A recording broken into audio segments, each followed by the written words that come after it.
The topics and opinions expressed in the following show are solely those of the hosts and their guests and not those of W4CY Radio, its employees, or affiliates. We make no recommendations or endorsements for radio show programs, services, or products mentioned on air or on our web. No liability, explicit or implied, shall be extended to W4CY Radio or its employees or affiliates. Any questions or comments should be directed to those show hosts. Thank you for choosing W4CY Radio.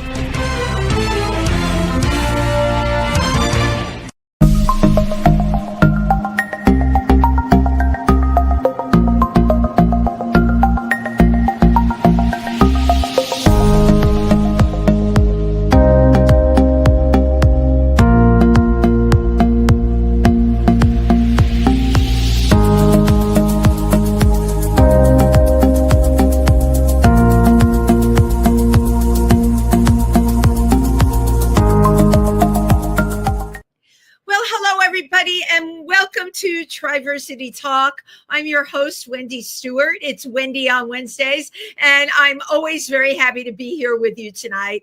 Let's face it, when I'm talking, I'm happy. When I'm getting my messages out, I'm happy. So I hope everybody is doing well.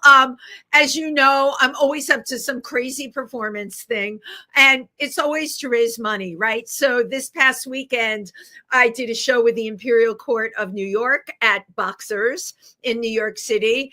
I love that bar. Everyone's just so great to us there. And as you know, the Imperial Court raises money for other LGBTQ organizations, but we always have a theme to our shows. And this one was disco. And of course, I love disco because I lived through the disco era.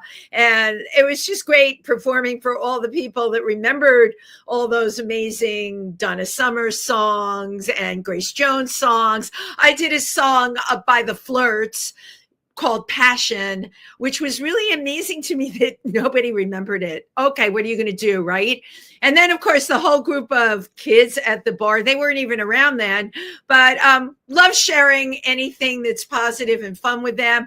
And also, here we are in Boxers, the bar, and I run into someone that I am going to have on this show. He does candle making, Katie's Candles, and they were having a candle making workshop at Boxers Bar in the middle of our show. Now, does it get any better than that, right? Talk about support for the LGBTQ community.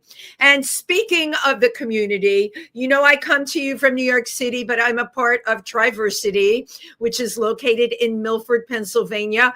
Please go to our website and get on our mailing list. We have such an incredible newsletter now. And one of our board members, Kit, writes every week. They have a different part of LGBTQ history. Kit is so young. I don't know how they know all of this, but they're absolutely brilliant.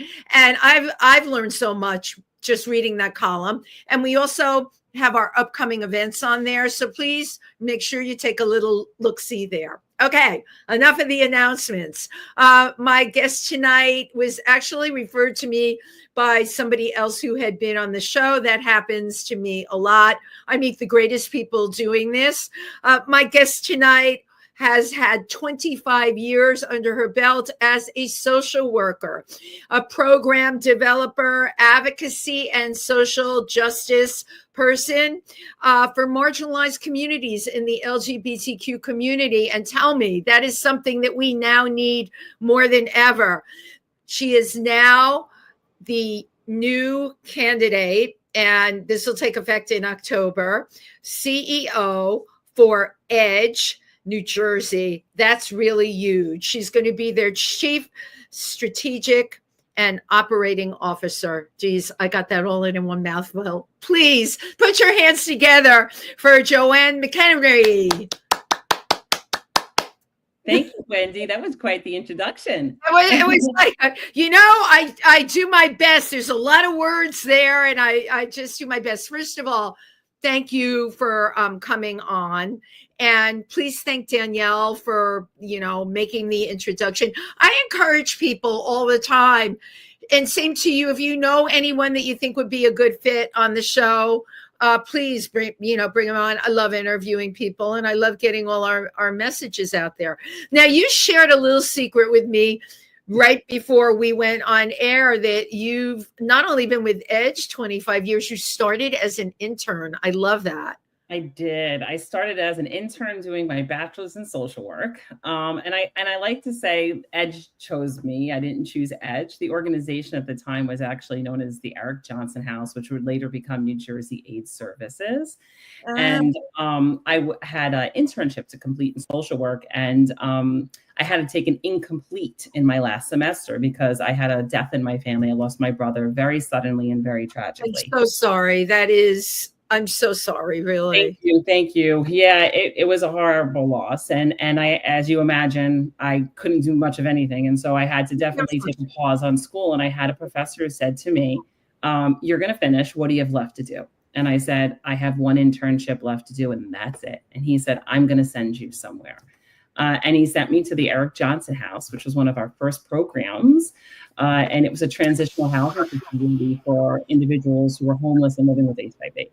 And I have been there since that day. And I have done every role in the organization and very proud that I'll be doing the CEO role.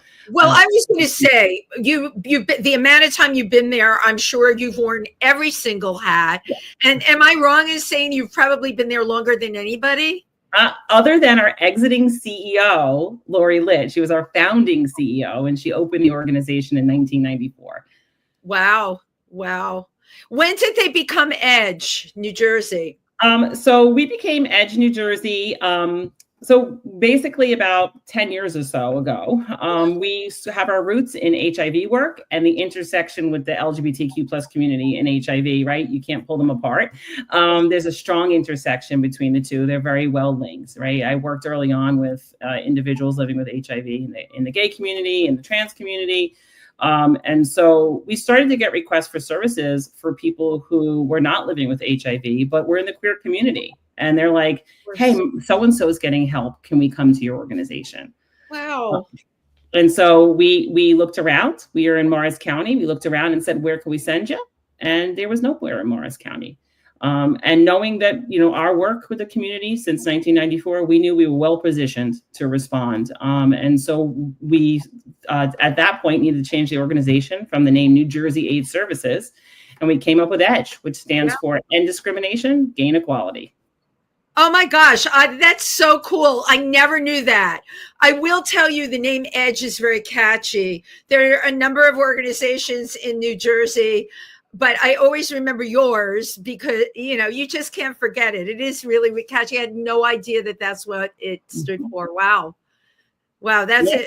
That's amazing. So early on in the game, you were treating people that had HIV, offering resources and those kinds of things. What years was that happening? So the organization opened in 94. I came in 99. And I know you're a long-term HIV advocate. I'm long-term, like from the no, it's crazy. From the beginning when the gay men's health crisis was, I am not kidding you, it was 6 people collecting money on the dock in Fire Island that first summer and talking about this thing called GRID. Yep. And my husband had been he passed away, but he was a fashion photographer, and everyone he worked with that were also our really close friends, they were what I call the first wave. Yeah. There was definitely a first wave that took people out unbelievably. And if you know politically what was going on during that time, the reason ACT UP sprung up with silence equals death, Ronald Reagan did absolutely nothing. Mm-hmm. And I have to tell you, I knew people from the LGBTQ community that were mourning his death. And for the life of me, I just couldn't. I was like stoned because to not do anything and it was horrible in the beginning. It was, and the alternatives of what you had to take, the drugs available, as horrible as the disease a lot of the time. Yeah. Thank you, first of all, for jumping in there. I mean, for addressing this, for wanting to help people. Yeah. It's important. Yeah. So you're absolutely right. That's what we were seeing at our organization at the time as well. We were losing people weekly, and there were really no treatments other than AZT, and AZT was not successful. Yeah, awful. Yeah, not monotherapy, right?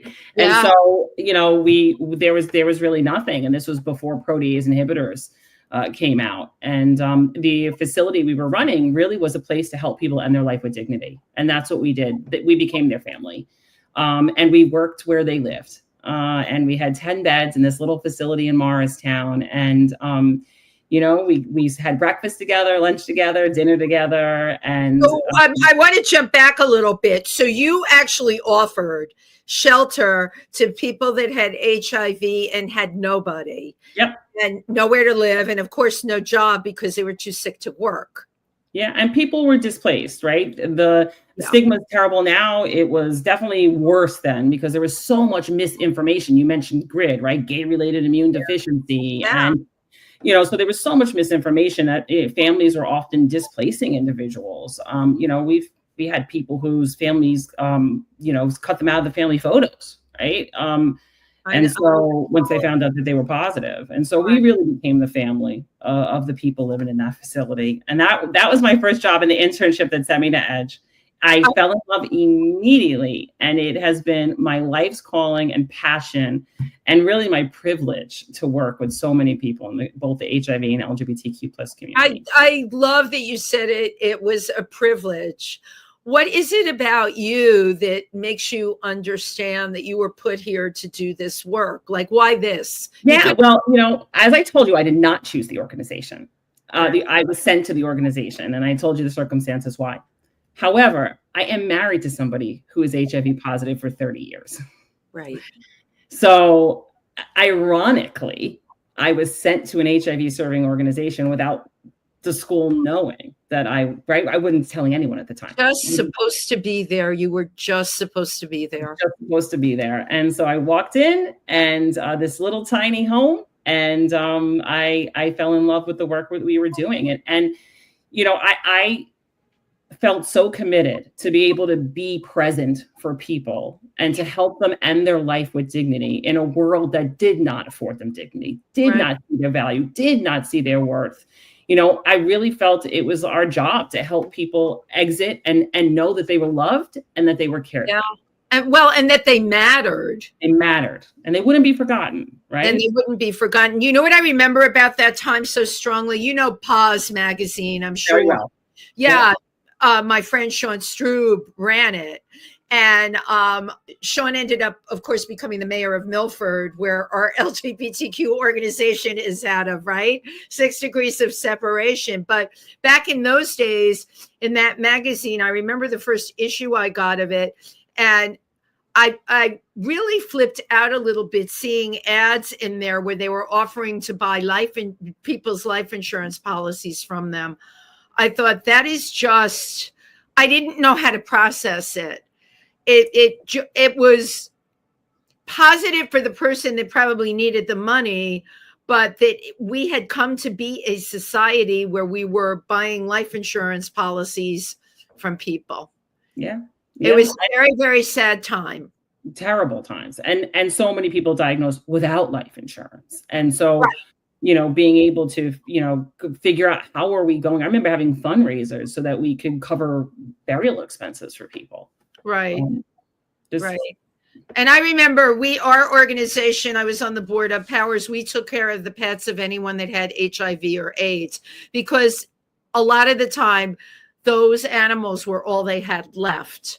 The partner had died. The parents were nowhere to be found, and they were alone with their 2 cats or 2 dogs and the volunteers from our organization. But I like to talk about this because I believe in paying it forward.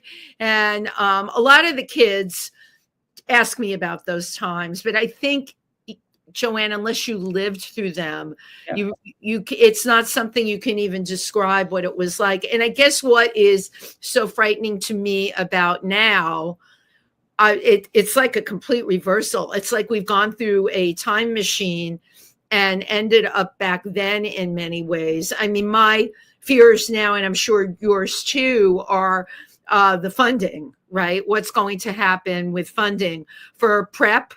All right. PrEP is like a miracle drug for the kids. There are trials for HIV vaccines that my friend Stella Doro has been involved in for years. Stella was on the show 2 weeks ago. Stella combines drag with education and is doing a show called Vaccine-alicious at Red Eye. It's coming up in June. Why does Stella do that show? To inform people that there are drug trials still going on, right, for HIV vaccines. But now what's going to happen? What is going to happen now? Yeah, it's scary. This is scary times, right? The political landscape is endangering the lives of people living with HIV and the LGBTQ plus community. Yes. Across every front, right? Yeah. It's nonstop. I ran after the election, I ran 2 of our trans and non-gender conforming support groups. And so basically what we heard over and over again, from our non-binary folks was that, and our trans folks, fear about access to HRT, fear about the X marker on passports going away and traveling, fear about being forced to detransition by policy, censorship of books happening, censorship of language. So it just thing, that was bad enough. I mean, we certainly experienced that at Triversity when our local high school was banning books. That is bad enough. Mm-hmm. But the other stuff, now we're really screwing with people's lives. And it is what it's done in terms of causing anxiety and worry it's horrific. It's horrific. And thank you for running those support groups, because you know what? That is going to be what all this is about now for all of us. We have got to get in there and take it from a community level. It's got to be grassroots, because I think a lot of the other stuff is not going to be available. And that's something that EDGE can do. That's something Triversity can do. The thing that I haven't quite figured out, and I've talked about this with friends in the city, is if it comes to this, how we're going to get around the HIV drugs that are going to be needed, keeping PrEP out there, and the hormone replacement therapy and the doctor visits. I mean, this is people's lives that we're screwing with. Yeah. You're cutting Medicaid, right? So you're cutting out access to services, medical services. Right. People are certainly, there's a major risk that these things are going to go away. And so I agree. We need to organize. We need to coalition build, and we need to take a lesson in history from ACT UP and from other organizations that were wildly successful in advances in HIV medications. And so that's, we know the playbook, right? We know what to do. We're fortunate, we are standing here today on the hopes and dreams of people who are no longer alive and with us. And so, we need to honor them and the work that they've done. Absolutely. To be sure that continues today. Absolutely. So in terms of New Jersey's got an election coming up, New York City's got an election coming up. How effective do you think the new mayors would be, the new governors would be in being able to protect policies and protect the ability for people to get the medications that they need? Well, our current governor's done a great job, right? The current governor of New Jersey has declared New Jersey a sanctuary state for trans individuals, has issued executive orders to ensure that trans folks have access to life-saving care, medical care. Right. And so we're really happy with what's been done to protect trans rights and access to healthcare in our state. However, we're concerned because we do have an election coming up for a new governor, and it really is going to take everybody showing up. I agree. Right, get out there and vote. To cast their vote, we've got to get everyone out to vote. And right now, it's we really have to be sure that we're getting somebody elected who is going to ensure that those rights remain. Right now, they're under executive order.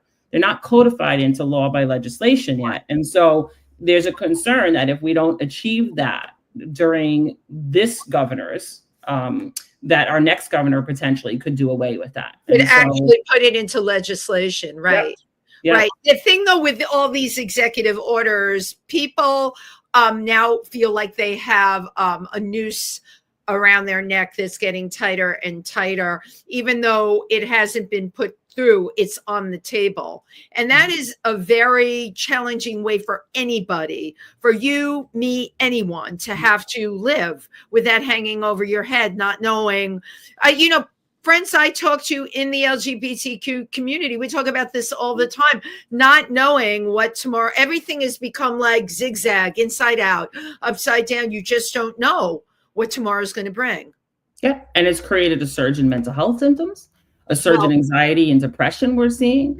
Yeah. The attendance at support groups has gone up, right? And so because people are afraid and they're looking for truth. One of the last groups I was part of, I said to them, what can Edge do to help you? What do you need? And they said, help us figure out what the truth is. We're hearing so much misinformation. We don't know what to believe. And so we started our Educate series, where we're kind of like putting educate, a play on the words there, where we're putting out truth and information, facts for our community through social media and other means to ensure that they have access to, truth. Now, let me ask you something. First of all, I think that's brilliant. Second of all, are you sending that to other LGBTQs? Yeah, we are reaching out. I love that you just asked that question about sending it to other LGBT centers. We've been meeting with several other centers because our focus is on collaboration building at this point. Yeah. And I would love to get this for Triversity. I would like to have it. Happy to share the resource and would love to see that. And I think we're stronger when we work together, right? And we have to support each other and provide each other with all the resources we possibly can so we can all be successful. We need every Pride Center to thrive right now in order to make it through this next 4 years. And so we're actually going to be doing a center-to-center town hall, Wendy, and I wanted to invite you to the center-to-center town hall. We'll be having some of the leaders from the local Pride centers coming in and really kind of talking about what are our plans? How are we going to coalition build? How are we going to move through this together? And we need to form relationships with one another now more than ever. Well, yeah, this is for every organization that's out there. I agree with you. Again, I told you it's got to start at this local level, every local level. It has to be a groundswell with all of us getting together, and the power is going to have to come from there. Now, New Jersey, as we said, it's a sanctuary state.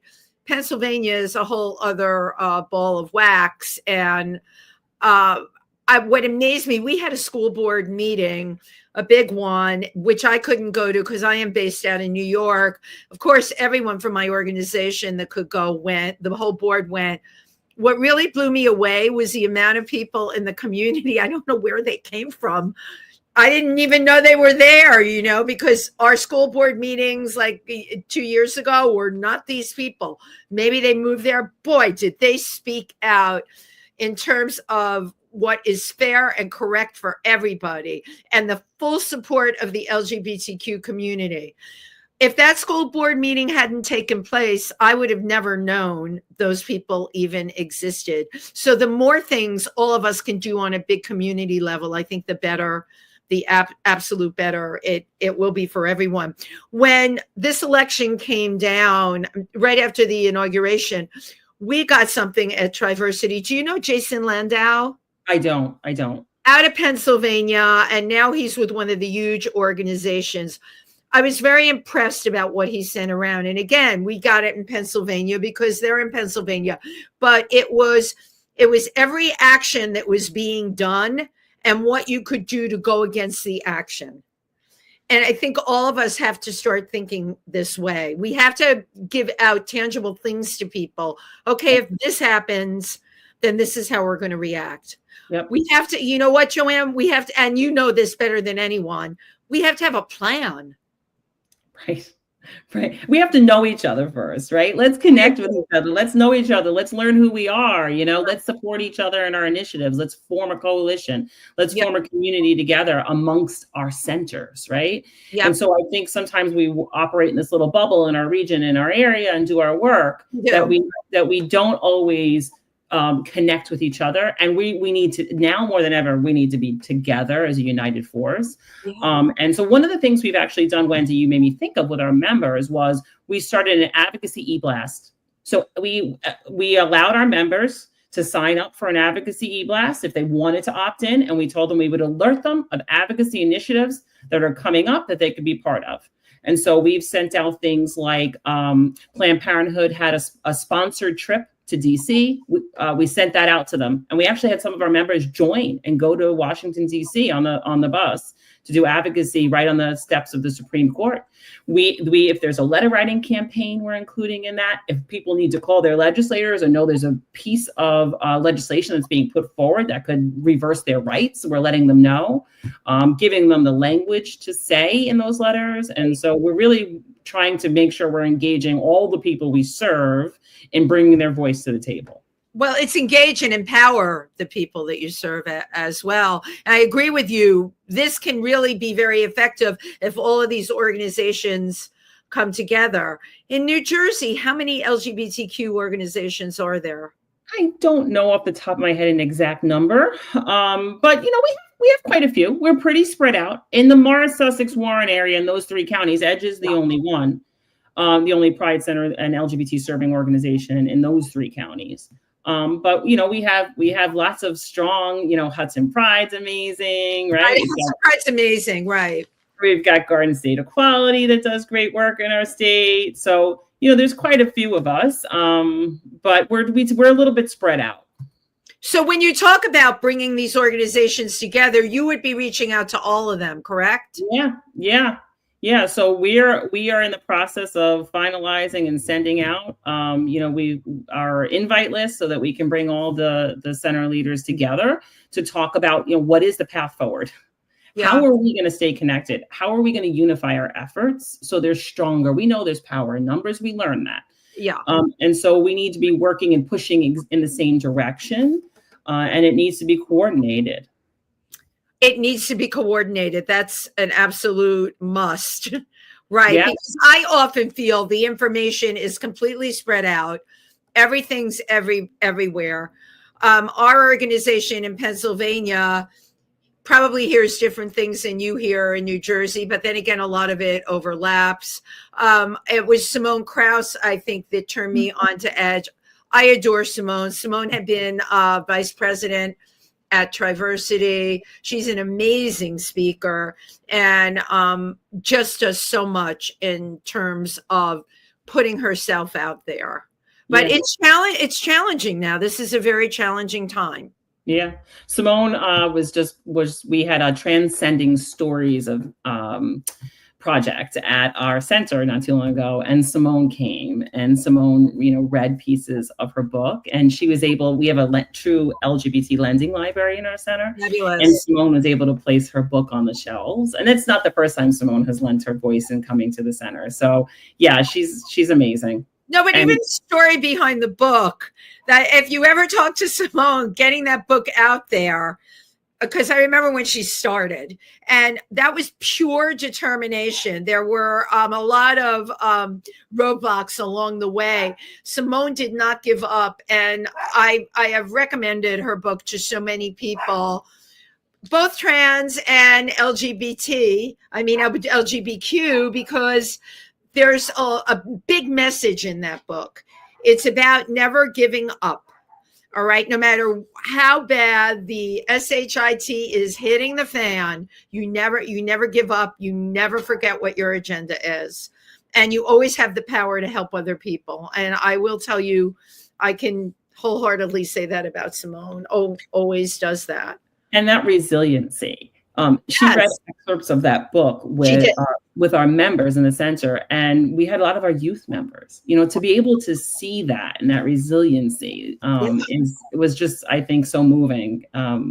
So we really appreciate Simone. Right. And when you share that, you're saying with some of your youth members, who can hear someone else's story. And as you know, late transition is very different than early transition. I only ever knew early transitioners. When I came out to Pennsylvania, it was a whole other thing.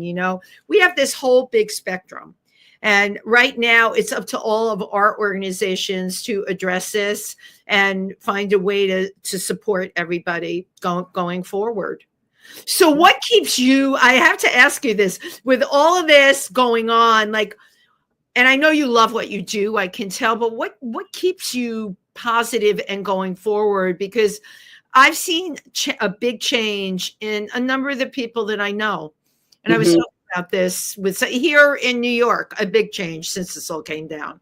Definitely witnessing firsthand the impact that the organization is having on the members we serve.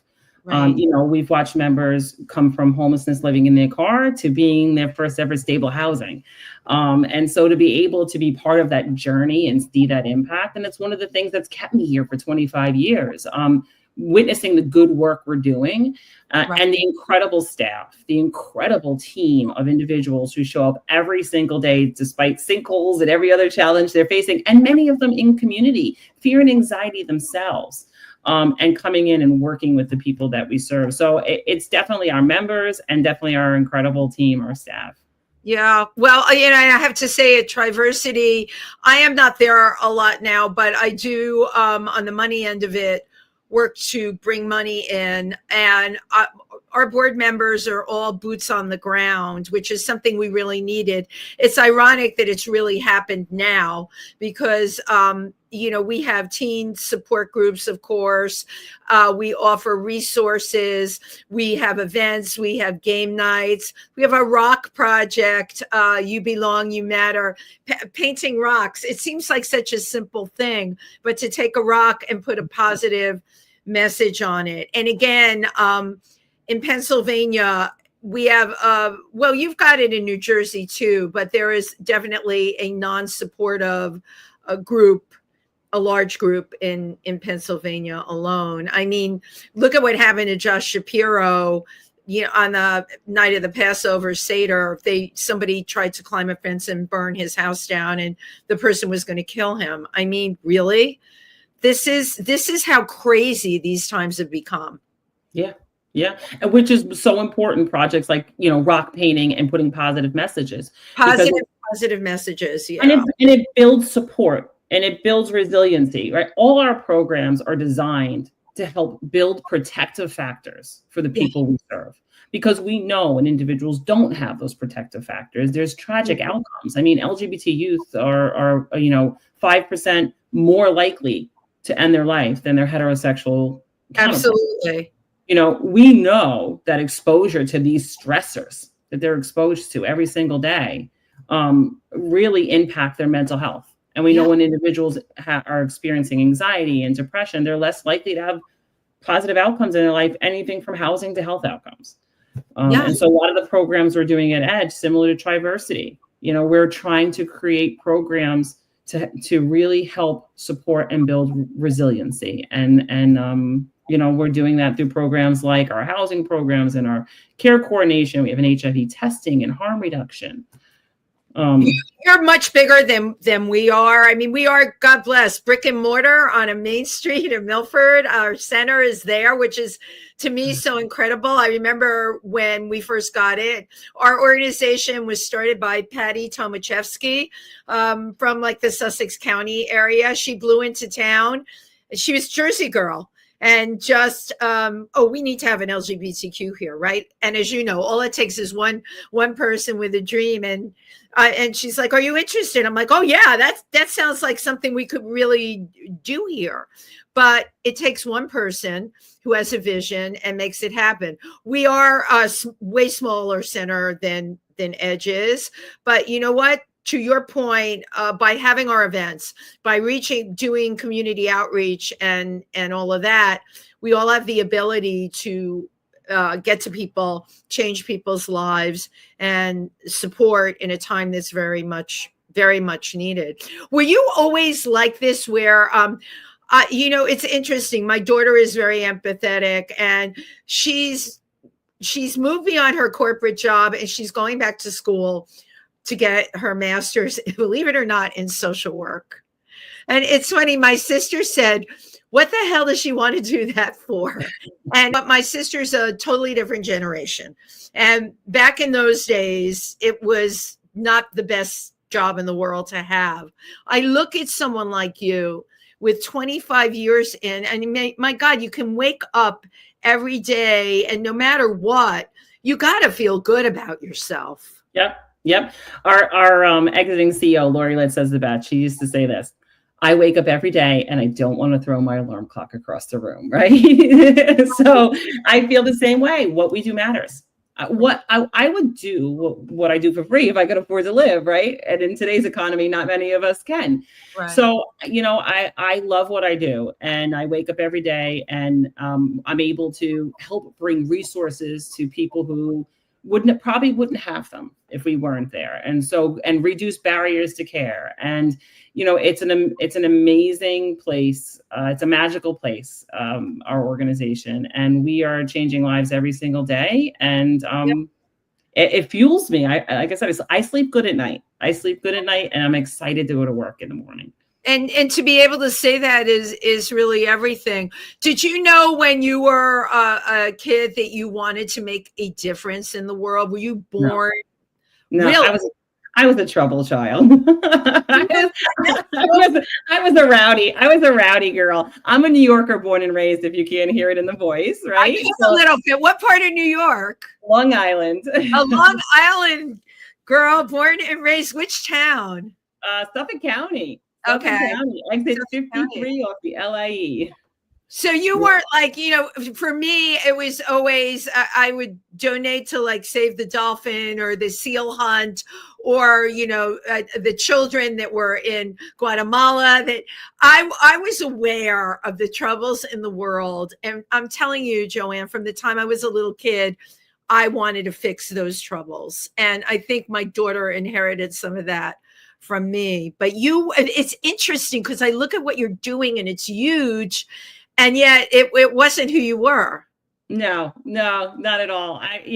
And I will tell you, being married to somebody who's HIV positive, I got married really young, and right away had a child. I remember my child being 1 year old and looking at her and going, how am I going to raise her? Right? How am I going to raise her? What am I going to do? And so looking at her and knowing that I hadn't had a college degree or anything and no real plan for work in the future, I decided I was going to go to school, and I wanted to be able to make a difference. I wanted to help people. That's huge. You already had, that is so admirable, because you already had someone you had to take care of and you were going to go back to school. That's amazing. Yeah. So that's kind of that's in a way, that's what fueled me. And having resources available, like Triversity does and like Edge does, having resources available to help on our HIV journey was critical. We wouldn't, be alive today without resources like that. Right. And so I think having people and having social workers and having organizations to help, when my husband was diagnosed, he had 90 T cells. It was. And neither of you had any idea why he was so sick. No idea until the primary care doc said, hey, there's this new thing going around, right? You should go to this hospital and you should get a blood draw and you should wait 4 weeks for the Western blot results. Do you remember that? It was a 4-week wait. It was like having an axe put on your head. Yeah. I remember that. Yeah, it was a 4-week wait. Wow. And so, we get the, diagnosis and I'm looking at this 1-year-old child thinking, I don't know what we're going to do, right? I don't know what I'm going to do. What are you going to do? Yeah. Because people died, right? There wasn't, and he's alive today, but people died. We expected him to die, just like everybody else we knew that died. Do you think it was because you had the gumption to look under every rock for treatment, to educate yourselves, to, you're savvy, you know how to use resources? Yep. And the support that I got from organizations that say, here's where you go for medical care. Oh, here's a new drug coming out. Oh, here's this support group. Oh, here's how you navigate this barrier, right? Yeah. And so like having that support and knowing the value of that support in my life is definitely something that fuels me. And I think it's something also that makes me really relate to the people that we're serving today, because it's not just service for service. It's, it's lived experience. Yeah. Yeah. And exactly. And it's what you can do for them and bring to them because you're living it. Yep. You can really help people. That is just amazing. And you're meant to be doing, of course, what you're doing. I'm sure you know that. How old is your daughter now? 30 and is a social worker. And mine's 31 and wants to become a social worker. Well, I taught in Ramapo's MSW program for 10 years. Right. So I actually am going to be leaving the program as I step into the CEO position. And it's really just because of the level of energy and what's going on in our world. I need to put all my energy into fighting for the HIV and queer communities. But if your daughter ever needs any social work education advice, by all means. I would definitely reach out to you. She just started to apply to programs and look at programs. And it was always in the back of her mind, but the school she had gone to was very highbrow academic and oriented towards a lot of bull stuff that they told you needed to do after. And becoming a social worker I would say was not high on the hit parade. But it's what she wants to do now. I love that so she's been working already as a social worker. Well, you know what, Mom, you've done a good job. Mm-hmm. Yep. She's 30 years of social work and you've done a good job too. Cause you've got one going into social work as well. Well, yeah, because you know what, if we can't, again, I talked about paying it forward. That's really what it's about. My wheels are always constantly turning. How can I help? What can I do? I have an afternoon podcast. It's called If These Walls Could Talk, and it's more celebrity oriented. And today I had on the person from Little House on the Prairie, Dean Butler, but we were talking about, I was telling him what I did this weekend, and I realized what I do a lot of weekends, especially with the Imperial Court of New York. I perform, and all of my tips and donations at the door from all of us in the shows go to help an organization. We always have a designated benefactor, which it can be Tyler Clemente Foundation, which, all the organizations that, Trinity Place, we do shows, we go to nursing homes and all of that. And for me, growing up as a kid, I'd write out these $5 checks or $1 and want to make a difference that way. And I knew I'd only get so far. And then, because I'm in the entertainment business, I thought, I'll become just like Angelina Jolie. And I knew Madonna back in the day. Well, neither one of those things happened, Joann. It's okay. Life goes on, right? Didn't happen. But it never left my mind. I have to be able to do something. I've got to be able to raise money. I have to, go to fundraisers, meet people with money, and then get them to write the checks. And lo and behold, it took a very long time, let's just say decades, but I do that now. And I don't even know how it happened. But like you, it's a reason to wake up, and it makes me feel good. A lot of my friends in the LGBTQ community this is a dark time. Mm-hmm. We can't sugarcoat it. It's a very dark time. And, for me, people are like, how do you be little Mary Sunshine in a time like this? I'm not Mary Sunshine. I just know I got to keep it going on. I got to make it happen, as you do. Yeah. And fundraising is critical now. Critical. As we look at all these federal cuts that are happening to, it's got to come from the private sector now. Yeah. And that's what was my first response. Okay. Because we get a significant amount of federal funding and state funding. If we lose that, I'll go to the private sector. Except now in the private sector, people are losing their wealth. Investment accounts are on a roller coaster ride. And so people who had discretionary giving, are a little bit more hesitant to give because, they're watching their investment accounts go down and then not up as much and down again. And so. Oh, yeah, because of the insanity that's been allowed to happen. Yeah. So we need fundraising now more than ever. Pride centers need people to really dig in and help them ensure that they have the revenue to do the life-saving work that they're doing. And the other thing, because I brainstorm with myself all the time, I think there need to be more job board opportunities. When my daughter was out there looking, it occurred to me, we've got LinkedIn, we've got all this online stuff. But I mean, to tell you something, you end up getting lost in the sauce. And a lot of that, you submit your resume with 500 other people. With these organizations and the people we attract and the people that are on our boards and the people we meet, maybe all of us can think about putting on our websites, if somebody is looking, using our actual websites and having an area on there for looking for somebody that can do this or do that. Listen, people do it on Facebook all the time. We have all these Facebook groups. But what if we actually do it on our websites? Yeah, I think it's a great idea. I definitely think there's space for that. And creating opportunities for people that, are reflective of the communities we serve as well. And so right, exactly. Websites are a good place to start. Yeah. That. So, my God, we're like down to the wire here, and you step into your new position in October. Can you share with some of us your game plan, that the shoes you're going to wear? Yeah, I mean, the game plan is to coalition build, right? Coalition build the organization with like-minded organizations so that we have strength in numbers. Right. To continue to fundraise in every possible way we can to ensure that if the government funding we have now goes away, that we can at least carry the critical life services that people need to not only survive, but to thrive in today's society.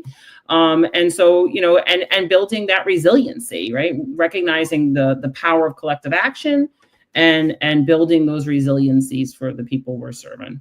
Well, yeah, and we can only do that by making the people we're serving feel supported and get rid of some of that fear and some of that anxiety, which it is immobilizing people. And it really, and again, I'm talking about people that I know.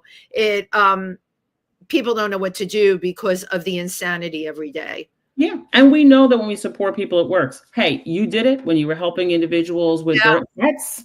I did it early on in the transitional housing facility. We know what works. And so we need to go back to that. We need to let history be our teacher and go back to that.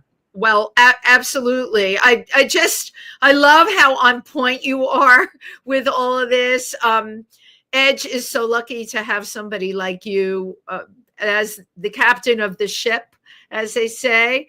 There should be a female word for captain, captainess. Captain it's such a masculine word. Everything in our society tends to be very masculine, right? Honest. Yeah, definitely that. So what events do you have coming up that you want to tell us about? So on June 28th, we have Morris County Pride. It is at the County College of Morris. It is an amazing day. It brings together somewhere in 100 vendors, 100 plus vendors. There's a festival-sized stage and beer gardens and performances. Crystal Envy is actually hosting this year. So Morris County Pride for sure. Come on out, learn about not only Edge, but other amazing organizations in the community that'll be there. And for now, I think it's really important. Visibility is important. And so if anything, just to show the community, hey, look at all these queer people. We feel that way 100%. And of course, you'll have other organizations tabling there. Am I correct? Yep. We have other organizations tabling there as well. Yep. And will you also be tabling at some of the things that are coming up in other parts of Jersey with other organizations? Yeah, we are. Daniela Mendez, who you mentioned earlier, is maintaining that calendar for Edge. And so, we're super busy in June. So busy in June that the first week in July, we give our staff the week off. We call it our summer recess. Right. And they take the week off to rejuvenate. Right. You rejuvenate. It's funny. I always say to my friends, I don't think I can make it through another Pride. Between New York and all the Prides that happen, and now Pride events, we are going to be having our Pride in Pennsylvania, Pike County Pride. We have it in August. So it's, this is like the whole summer where it'll be one Pride event. I perform usually at Jersey City Pride every year. Ah, I love great. Jersey City Pride. It's great, and I can take the PATH train to it, right? So Yeah. it could be better. But 100%, we've got to be visible. We've got to be out there. We need to form these coalitions, and you know what? It's people like you that are making it happen. I can't thank you enough for coming on here, and definitely stay in touch with me. I want to know what's going on in terms of events and things like that, or anything we can possibly partner with. And I warned you, I like to take a picture or two on the computer. So here we go. Do it. Cool. Joann, thank you. You've been a terrific guest. And if you know anyone that you want to recommend, same way Danielle did, you know where to find me, as they say. Awesome. Thank you, Wendy. Appreciate being on. All right. Thank you, everyone who tuned in tonight. We'll be back next week. Bye-bye.